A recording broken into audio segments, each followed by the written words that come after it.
Encore une autre et belle histoire. Lâchez le passé. Laissez les morts enterrer les morts. Rassemblez votre courage.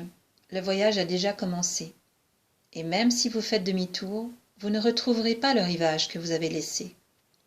Même si vous retournez en arrière, ces vieux jouets ne vous seront d'aucun secours. Vous en avez fini avec eux, vous le savez, ce ne sont que des jouets.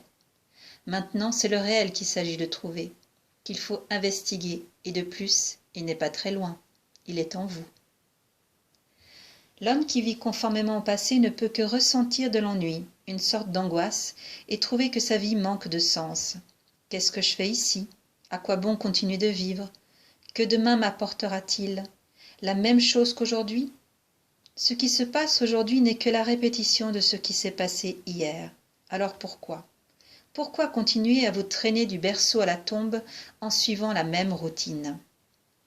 Cela convient parfaitement aux buffles et aux ânes, car ils n'ont pas le souvenir du passé et ils n'ont aucune idée du futur.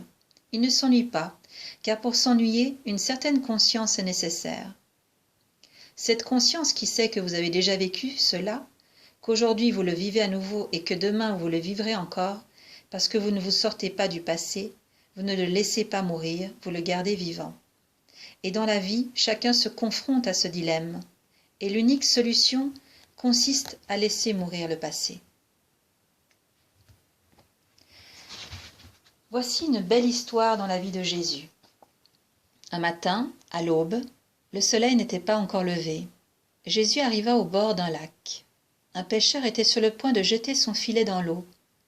Jésus mit sa main sur l'épaule du pêcheur et lui dit « Combien de temps encore vas-tu faire cela ? Chaque jour, chaque matin, midi et soir, tu ne fais qu'attraper du poisson.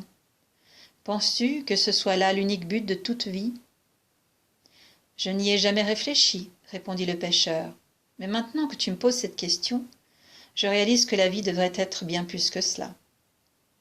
Si tu viens avec moi, je t'apprendrai à pêcher les hommes plutôt que du poisson.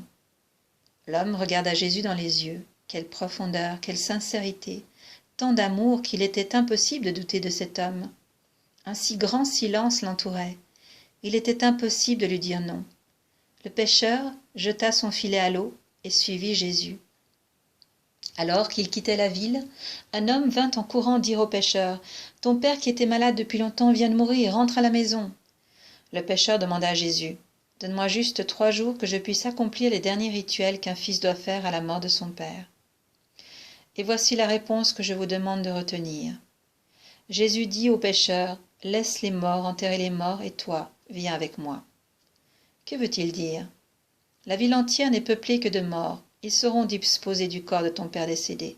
Ta présence n'est pas utile. Viens, suis-moi. À chaque instant, quelque chose meurt. Ne sois pas des collectionneurs d'antiquités. Ce qui est mort, abandonnez-le. Allez dans le vivant. Suivez le cours de la vie totalement, intensément, et jamais vous ne ferez face à un quelconque dilemme, à un quelconque problème.